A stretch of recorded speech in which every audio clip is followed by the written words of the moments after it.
Merhaba A'dan Z'ye kanalı takipçileri. Umarım herkes keyiflidir. Bugün sizlerle bu hoş patiğin yapım aşamalarını paylaşacağım. Patiğimiz 37-38 numara ayaklı ölçüleri için uygun. Patiğin yapımında şurada bir model kullandım. Aynı zamanda fiyonkla süsledim. Benzer fiyonklarla da bilek kısmını şu şekilde çalıştım. Ee, Umarım sizler de beğenmişsinizdir. Şimdi yapım aşamalarına geçmeden önce kanalıma abone olmanız ve aşağıda görmüş olduğunuz sosyal medya platformlarından beni takip etmeniz mutlu edecektir. Yapım aşamalarına geçmeden önce malzemelerimi tanıtmak istiyorum. Ören Bayan'ın Star ipini, Star marka ipini kullandım. Ben bu ipleri BİM'den temin ediyorum. BİM'in ipleri genelde Ören Bayan oluyor. Ve ben memnun kaldım. Sizlere de tavsiye ederim. Gri yerleri yapmak için de yine Ören Bayan'ın Dora marka şu ipinden faydalandım. Tığ olarak da Tulip'in 2 numara 1.75 olan şu tığından faydalandım. Patiğimiz küt burunla başlanarak örülen bir patik. Ben vakit kaybetmemek için küt burunu çalışarak geldim. Bu küt burun yapımı da bu videonun açıklamalar kısmında videosunu bulabilirsiniz. Oradan çalışabilirsiniz. Küt burun 6 sıra olarak çalışılıyor ve burada bir birleştirme yerimiz oluyor her zaman için. Bu birleştirme yerimiz patiğimizin taban kısmı. Ön kısmı da diğer taraf olacak. Bunu neden anlatıyorum? Çünkü ön tarafa birazdan örnek kurmaya başlayacağız. Şimdi burada bu patik burnunu yaparken şuralarda artırmalarımız vardı. Şimdi bu trabzana kadar hiçbir işlem yapmadan trabzanlarımızı örerek gelelim.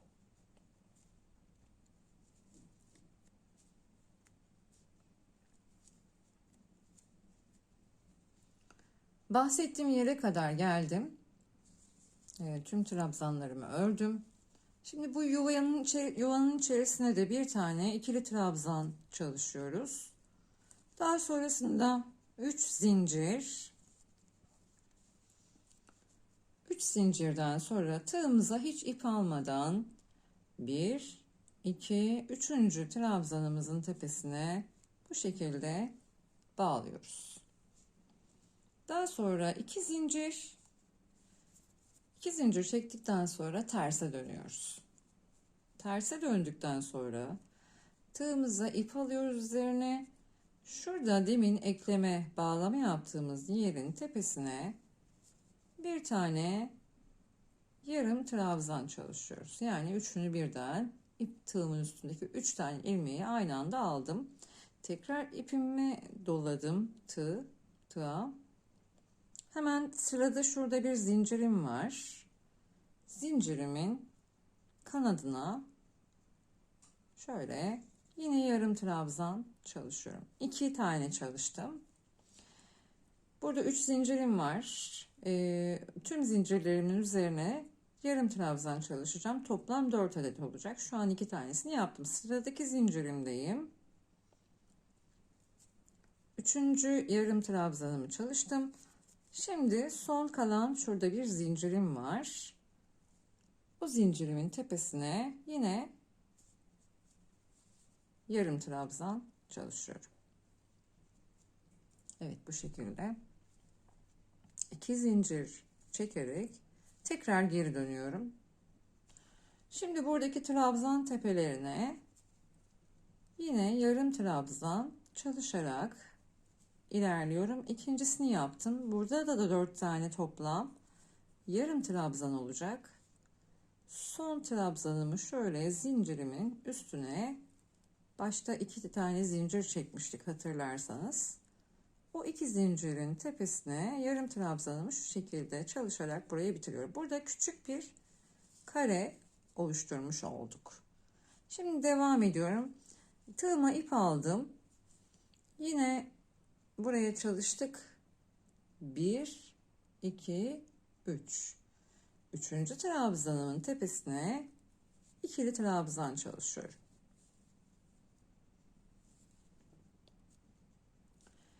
Evet, tekrar 3 zincir.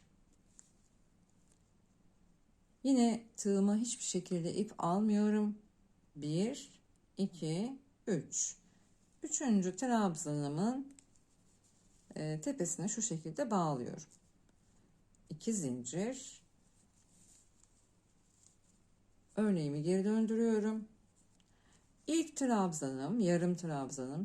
Tığımın üstüne ip aldım.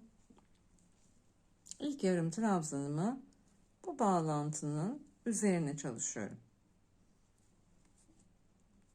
Ve diğer kalan 3 zincirime tek tek her bir zincirime çalışarak toplamda 4 tane yarım trabzan çalışıyorum. Şimdi son zincirime geldim.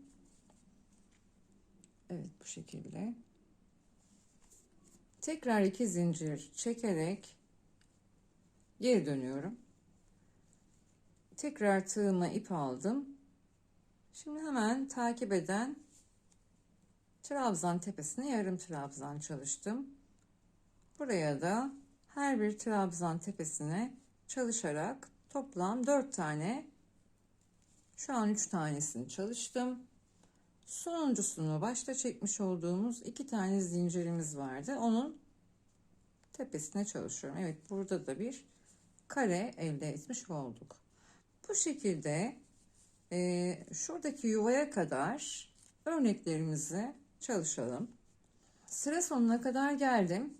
Toplam burada 4 tane karelerden çalışmış oldum. Son kalan 3 tane trabzanım kaldı burada. 1, 2, 3. Başta yuvaya çalışmıştık bir adet trabzan. Şimdi burada da sonunda da yine tekrar yuvaya ikili trabzan çalışıyoruz ve trabzanlarımızı sonuna kadar tamamlıyoruz. Trabzanlarımı sonuna kadar ördüm. Şimdi tekrar bir üst sıraya geçiyorum. 2 zincir çekerek. Burada da trabzanlarımı her bir trabzana bir trabzan çalışarak şuradaki en son trabzana kadar çalışıyorum. Sıramın sonuna kadar geldim, bahsettiğim yere kadar. Burada 2 zincir çekerek hemen bu karenin ucunda 2 tane zincirimiz vardı. Zincirin hemen içine şu şekilde bağlıyorum. Tekrar 2 zincir. Şurada bir trabzanımız vardı. Trabzanımın tepesine üçlü trabzan çalışıyorum.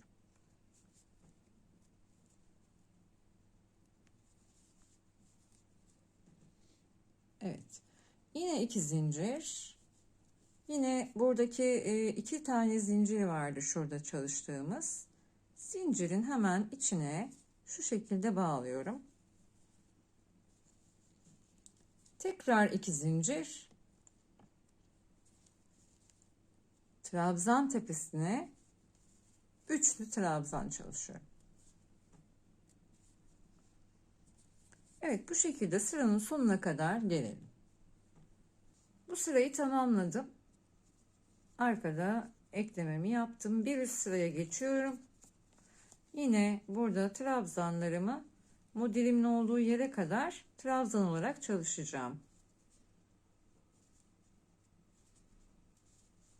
Modelimin olduğu yere kadar geldim. Modelimizi artık burada tekrar edeceğiz. 3 zincir çektim. Şurada bir karenin tepesinde bir yuva var. Oraya 3 zincirimi bu şekilde bağlıyorum. 2 zincir çektim. Geri döndüm. Tekrar tığıma ip aldım. Bağladığım yerin olduğu yuvaya ilk yarım trabzanımı çalıştım. Şimdi geri kalan 3 tane zincirimin üzerine her bir zincire birer tane yarım trabzan çalışarak toplam 4 tane yarım trabzan çalışacağız.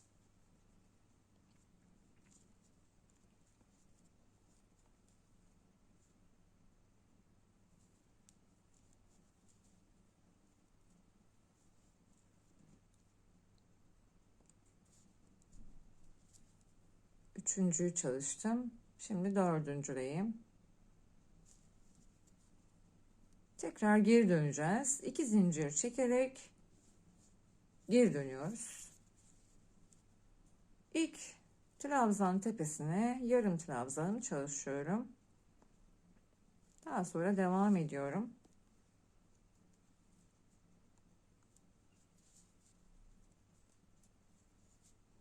En başta çekmiş olduğum 2 tane zincirim vardı. Zincirimin tepesine ikili trabzanımı çalışıyorum. Evet. Bu şekilde ikinci sıradaki karemi de oluşturmuş oldum. Bu şekilde örerek dikey yönde karelerimiz 1, 2, 3, 4 yani toplamda 1, 2, 3, 4 tane kare çalışarak burayı tamamlayıp tekrar gelelim. Toplam 4 tane karemi tamamladım. Bu şekilde. Burada artık ipimizi keseceğiz. 2 zincir çekiyoruz. Ve ipimizi şöyle kısa değil uzunca kesiyoruz. Şimdi artık patiğimizin taban kısmını yani hem yan hem de taban kısmını öreceğiz. Bunun için buradaki son kareyle buradaki ilk karenin tepesinden başlayacağız. Hemen şöyle göstereyim. Şurada karelerimiz var. Bu karelerin en yukarıdakinin köşesinden yani ucundan şöyle önce ipimizi sabitliyoruz. Daha sonra bahsettiğim yerden son karenin tepesinden üstünde bir yuva var. Oradan şu şekilde önce ipimizi sabitliyoruz. 2 zincir çekiyoruz. Burada bir boşluğumuz var. Bu boşluğa 2 tane trabzan, ikili trabzan çalışıyoruz. Bu ipimizi de yürütelim, temiz olsun.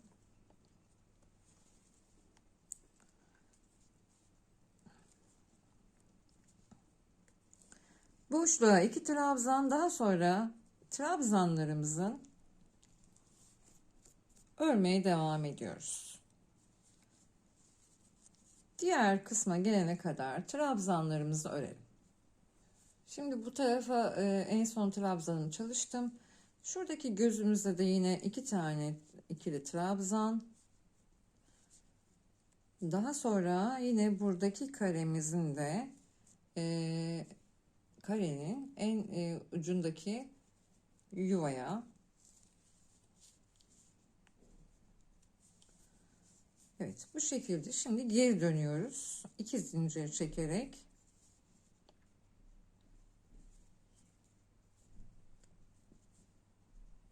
sıra sonuna kadar trabzanlarımızı tamamlayarak bu şekilde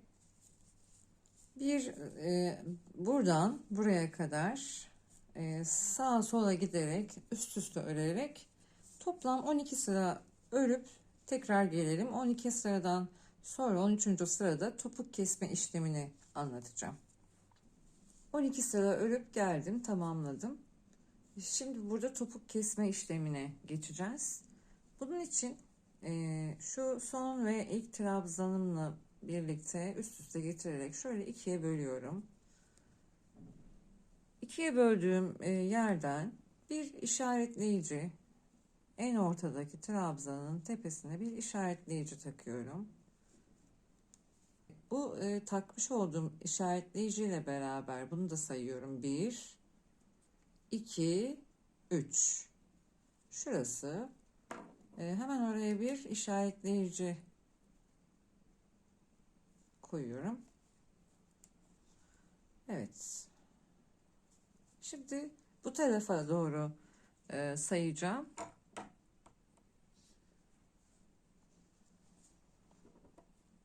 1, 2, 3. Bu sefer işaretleyiciyi hesaplamıyorum. Oradan başlamıyorum. Bir sonraki trabzandan başlayarak 1, 2, 3. Üçüncü trabzanımın tepesine de yine işaretleyicimi koyuyorum. Ortadaki işaretleyicimi artık kaldırıyorum.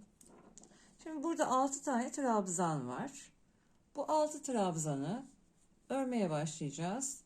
Ve o 6 trabzana geldiğimizde oraları sık iğne olarak örerek topuk şeklini vereceğiz. Şimdi uygulamalı olarak göstereceğim. İşaretleyicime kadar trabzanlarımı örüyorum. İlk işaretleyicimin olduğu yere kadar geldim. Trabzanlarımı ördüm. Şimdi ilk işaretleyicimi çıkartıyorum. Artık buradan sonrasını sık iğne olarak örmeye devam ediyorum. Ta ki öbür işaretleyicimin olduğu yere kadar. Sizin eğer bir işaretleyiciniz yoksa bunu farklı renkte bir iplikle de yapabilirsiniz. Evet, diğer işaretleyicimin olduğu yere kadar geldim. Onu çıkartıyorum. Onun olduğu yeri de sık iğne yapıyorum. Çünkü toplamda burada 6 tane sık iğnem olacak. Şimdi geri kalan trabzanlarımı ikili trabzan olarak sıra sonuna kadar örmeye devam ediyorum. Sıra sonuna kadar geldim. Şimdi 2 tane zincir çekerek bir üst sıraya çıktım. Şimdi trabzanlarımı yine sık iğne yaptığım yere kadar öreceğim. Ortadaki sık iğnelerimin olduğu yere kadar geldim. Şimdi burada 6 tane sık iğnemiz var. Birincisine tığım battım, ipimi aldım ama kapatmadım. Tekrar ikincisine battım, tığımı aldım ama kapatmadım. Şimdi hepsini birlikte kapatıyorum. Tekrar ilkine tığımı battım, ipi aldım ama 2 tane tığımın üzerinde ilmek var. Bunları kapatmadım. Tekrar battım, ipimi aldım. 3 tane ipi tığımın üzerinde ip var, ilmek. Üçünü beraber kapattım. Son 2 tane sık iğnemiz kaldı. Onları da aynı şekilde alacağım. 2 bu sık iğneleri örmüş olduk. Şimdi sıra sonuna kadar trabzanlarımızı örmeye devam ediyoruz. Sıra sonuna kadar geldim. Şimdi tekrar 2 zincir çekerek bir üst sıraya geçtim. Burada trabzanlarımı yine ortadaki sık iğnelerime kadar öreceğim. Ortadaki sık iğnelerime kadar geldim. Burada artık 3 tane sık iğne kaldı. Şimdi tığımı birincisine batırdım. Tekrar ipimi alarak geri döndüm ama kapatmadım. Şimdi ikincisine aynı işlemi yapıyorum. İpimi alıyorum, geri dönüyorum. Tekrar üçüncüsüne ipimi aldım, geri döndüm. Şimdi bu üçünü birden, yani tığımın üzerindeki tüm ilmekleri şu şekilde kapatıyorum. Şimdi trabzanlarımı örmeye devam ediyorum. Topuk kesme işlemim bitti. Böylelikle patiğimi de bitirmiş oldum. Şimdi şu kısmı birleştireceğiz şöyle.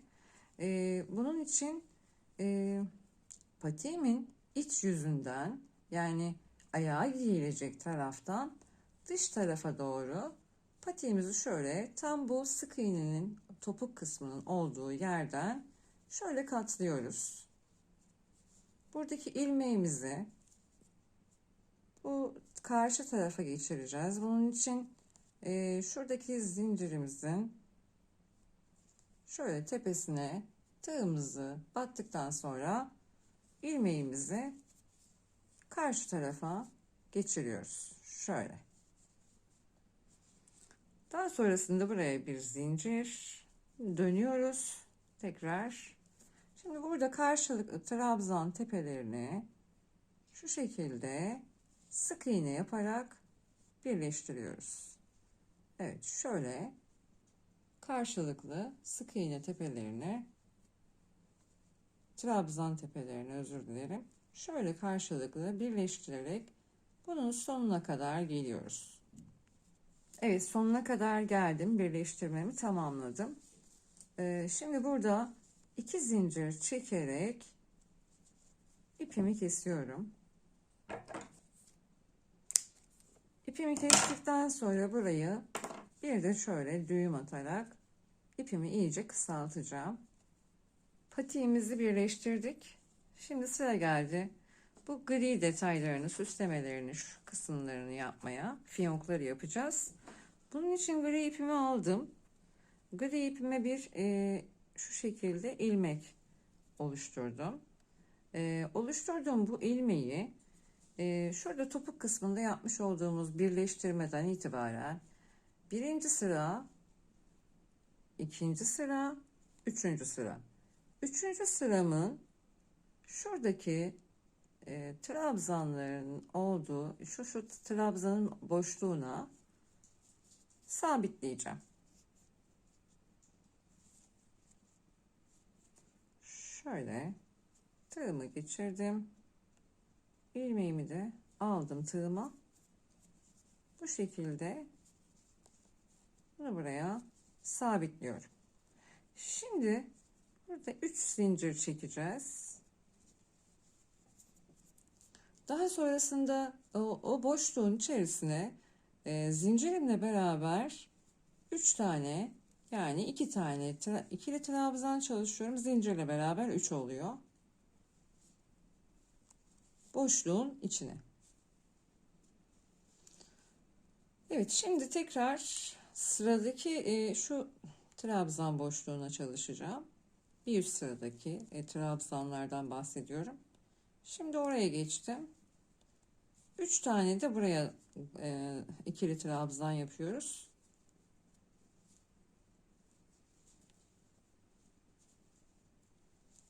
Daha sonrasında tam birleştirme yeri, yani zincir değil, 2 sıranın tam birleştirme yerine ipimi alarak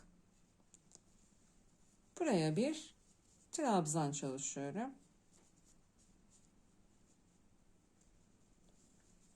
Şu şekilde. Aynı yere bir trabzan daha, ikili trabzan. Şimdi buraya artık kurdeleyi çalışmaya başlayacağız. Şöyle göstereyim. Burada 4 tane zincir çekeceğiz. İpimi aldım tığıma. Bu iki trabzanın ortasındaki boşluk. İki trabzanın arası. Burada üçlü trabzan çalışıyorum. İlk trabzanımı çalıştım. Aynı boşluğa ikinci üçlü trabzanımı çalıştım. Aynı boşluğa üçüncü üçlü trabzanım. Aynı boşluğa son, yani dördüncü. 4 tane üçlü trabzan çalışıyorum bu boşluğun, yuvarlağın içine. Şimdi 4 tane zincir çekelim. Ve yine aynı boşluğun içerisine sadece şöyle kaydırarak kilitleyelim. Evet, böyle. Şimdi fiyongumuzun karşı tarafına, yani şu trabzana birlikte batmıştık. Aynı yere battığımız iki tane trabzan vardı. Burası birinci trabzanımızda. Şimdi ikinci trabzanımıza 4 zincirimi hiçbir şekilde zincir çekmeden tığımızla oraya bir sabitleme yapıyoruz.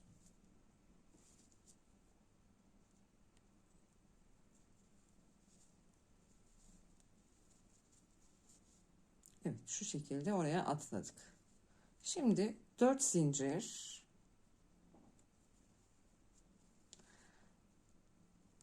bu trabzanıma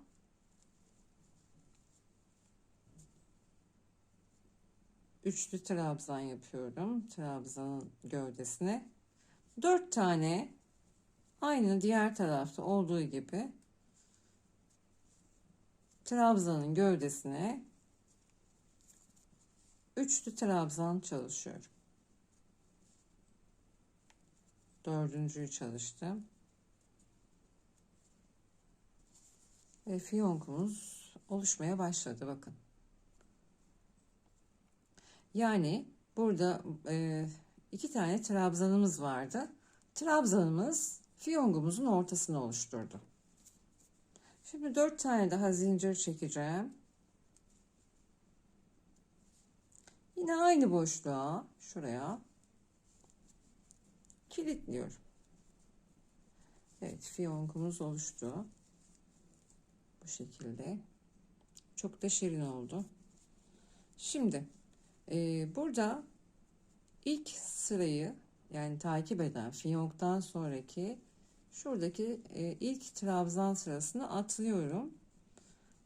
Sonraki trabzan sırası olan şuraya ip alarak tığımın üzerine göstermiş olduğum trabzan sırasının üzerine boşluğa ikili trabzan çalışıyorum. Tekrar ikili trabzan, 3 tane trabzan yapıyorum bu boşluğa.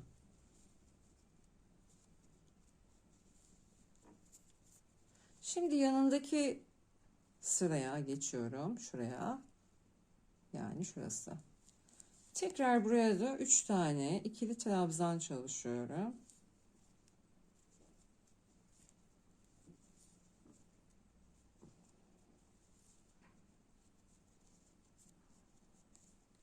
Şöyle fiyongumuzu da düzeltelim. Evet, bakın.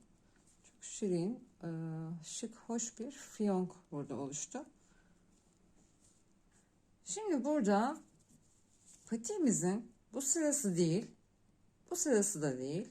Tam bu iki sıramın ortası olan, birleşme yeri olan şurasından bahsediyorum. İpimi aldım. Oraya ikili trabzan çalışacağım. Aynı yere, aynı yuvaya bir tane daha trabzan çalışıyorum. Şimdi yine buraya fiyongumu çalışacağım. 4 zincir çektim. 2 tane trabzanımın ilkinden, şuradan bahsediyorum. Üçlü trabzan çalışıyorum bu boşluğa. 4 adet şu şekilde. Birincisini çalıştım. İkincisini çalıştım. 3 ve 4. 4 tane trabzanımı çalıştım. 4 tane zincir çekiyoruz. Yine aynı yere boşluğa şöyle kilitliyoruz. Fiyongumuzun bir kanadı bu şekilde oluşmuş oldu. Şimdi şu şekilde döndüreceğiz. Bunun karşısındaki şu trabzana buraya çalışacağız. Şimdi oraya hiçbir şekilde ip almadan şöyle kaydırarak atlıyorum. 4 tane zincir,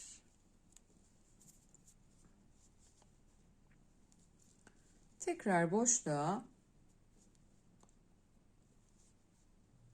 4 tane üçlü trabzan. İkincisini yaptım. 3 ve 4. Şimdi 4 zincir, yine aynı boşluğa, trabzanlarımı çalıştığım boşluğa bu 4 zinciri şöyle kilitleyerek tamamlıyorum. Evet, ikinci fiyongumuzu da tamamladık. Şimdi tekrar ip alıyorum tığıma. Buradaki sıra değil, yanındaki sıra. Onun trabzan boşluğuna şöyle 3 tane ikili trabzan çalışacağım.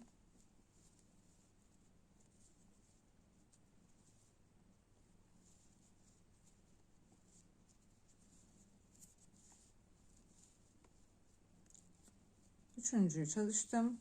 Şimdi yanındaki sıraya da yine 3 tane ikili trabzan çalışıyorum.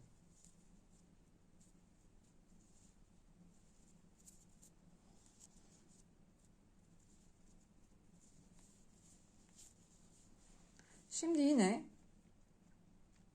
bir tane sırayı atlıyorum.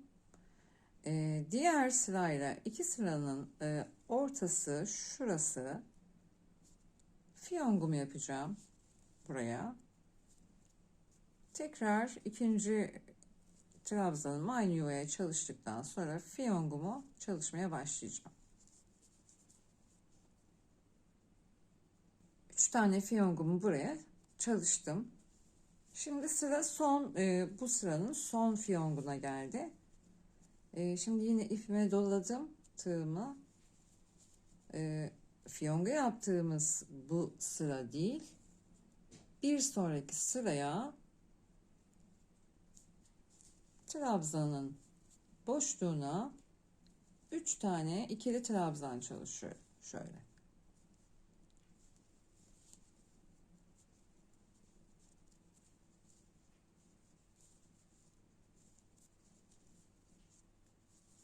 Hemen yanındaki sıraya da trabzan boşluğuna 3 tane ikili trabzan.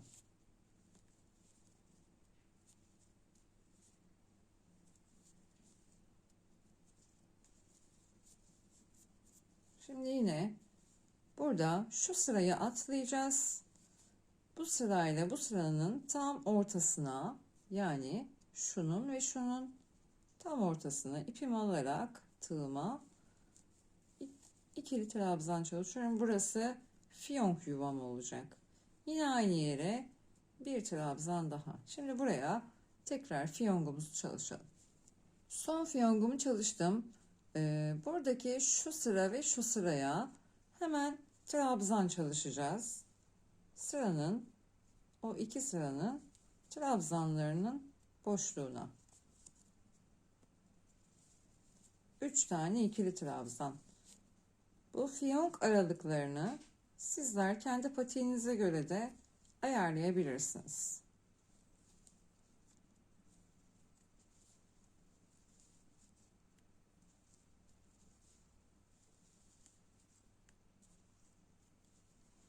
Şimdi ön tarafa geldik.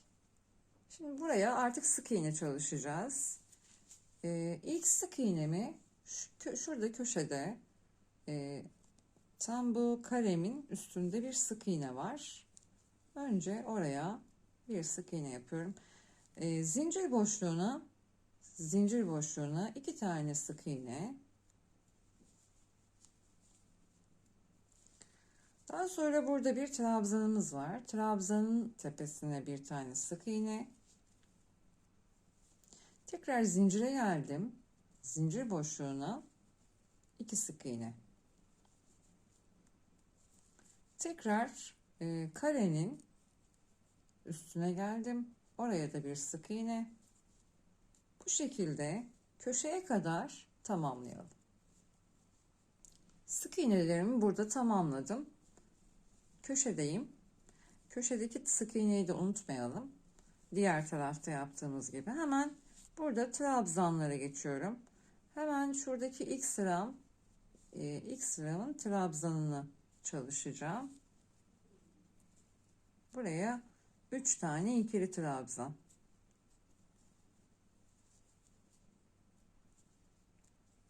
Hemen yanındaki sıraya da yine 3 tane ikili trabzan.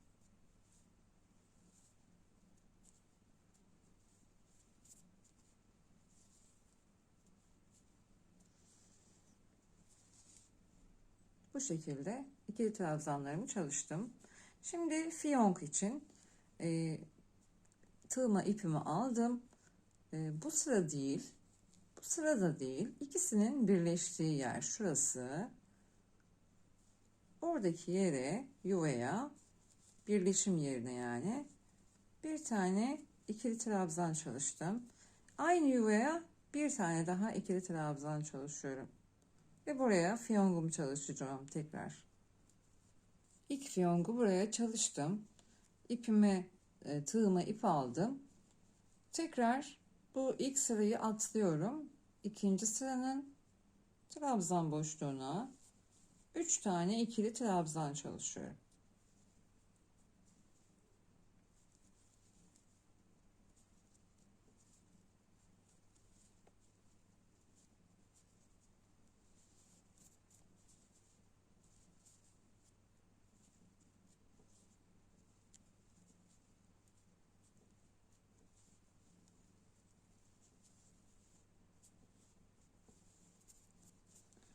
Yanındaki sıraya da 3 tane ikili trabzan çalıştım. Şimdi fiyonk yapacağız. Tekrar bu sıra değil, bu sıra değil, ikisinin ortası birleştiği yer.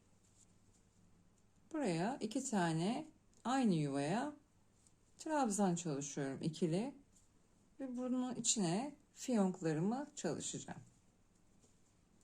İkinci fiyongumu da çalıştım. Tekrar ilk sırayı, yani takip eden sırayı atlıyorum. Diğer sıraya ikili trabzan, 3 tane boşluğa ikili trabzan çalışıyorum.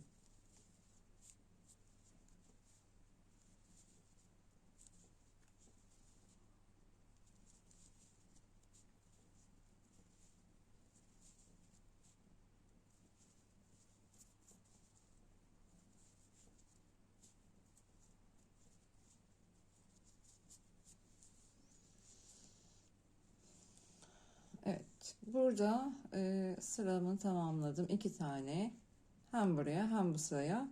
Şimdi fiyongumu yapmak için zaten bir tane boşluğum kaldı, artık burada tamamlayacağız çünkü. Buraya hemen fiyongumu çalışıyorum. Son fiyongumu çalıştım. Artık tamamladım buradaki fiyonklarımı.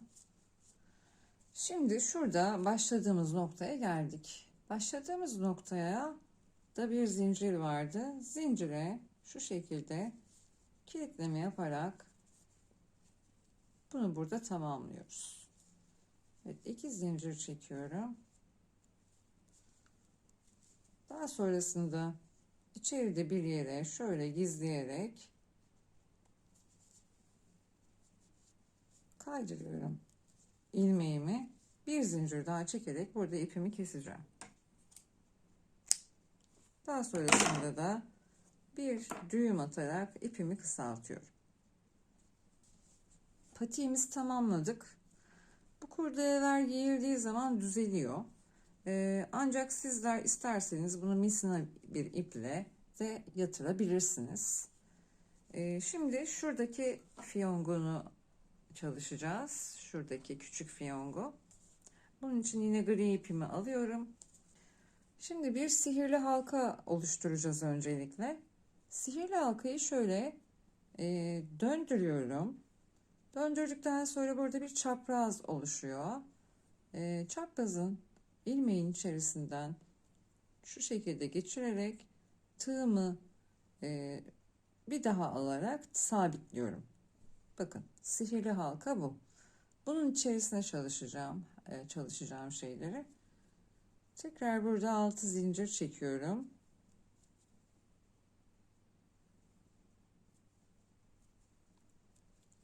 Tığıma 2 kere ip aldım. Sonrasında halkanın içerisine battım. İlk ilmeğimi bir tane aldım. Geri kalanları ikişer ikişer tığımın üzerinde örüyorum. Tekrar 2 tane, tekrar halkamın içerisine battım. İlkini tek aldım. Diğerlerini bitene kadar ikişer ikişer örmeye devam ediyorum. 4 tane bu trabzandan 4 tane çalışacağız. İkisini çalıştık. Şimdi diğer ikisini çalışıyorum.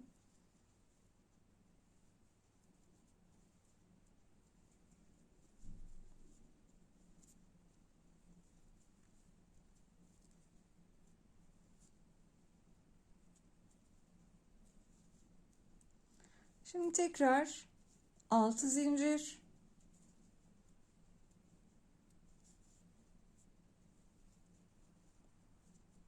halkamın içerisine şöyle kilitliyorum.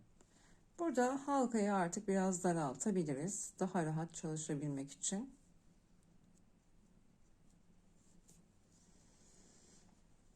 Şimdi fiyongumun bir kanadını oluşturdum. Fakat şöyle ipleri var fiyongumun. Onları çalışacağım. Bunun için 6 tane zincir çekiyorum yine. İpime doladım. İkinci zincirime yarım trabzan çalışıyorum. Her bir zincire yarım trabzan çalışarak zincirin sonuna kadar geliyorum.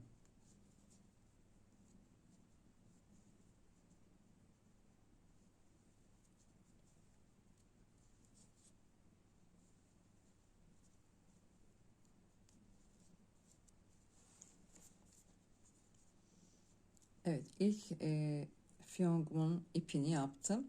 Şimdi yine halkamın içerisine kilitliyorum. İkinci ipimi yapacağım. Yine 6 zincir. Yine yarım trabzan. İkinci zincirden itibaren her bir zincire yarım trabzan çalışıyorum.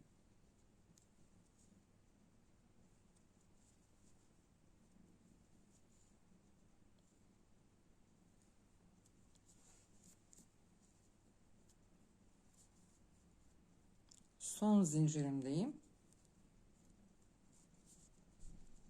Evet, ikinci ipim de bu şekilde oluştu. Şimdi halkanın içerisine yine kaydırarak kilitleyeceğim.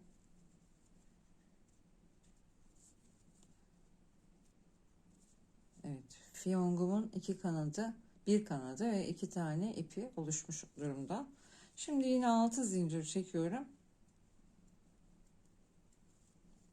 2 kere ip doluyorum tığıma. Sihirli halkamın içerisine deminki yaptığım gibi ilkini tek alıyorum. Daha sonra 2 alarak tamamlıyorum.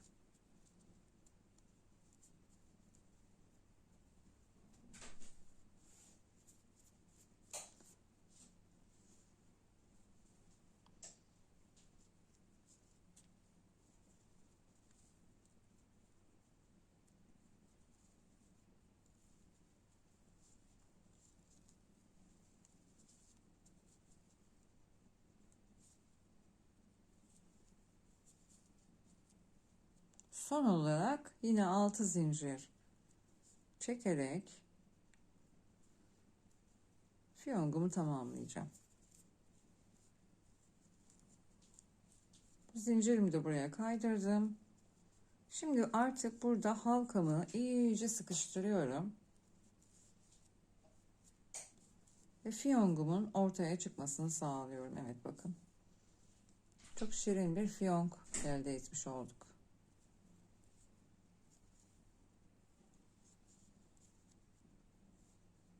Bir zincir çekiyorum. Arkada şuraya ipine gizleyerek kaydırıyorum. Ve ipimi kesiyorum.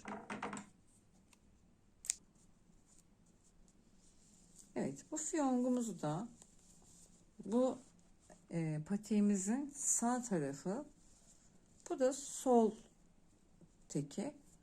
Şimdi şuradaki karemizin şuradaki 1 2 3 4 karemizin şu köşesinden bahsediyorum.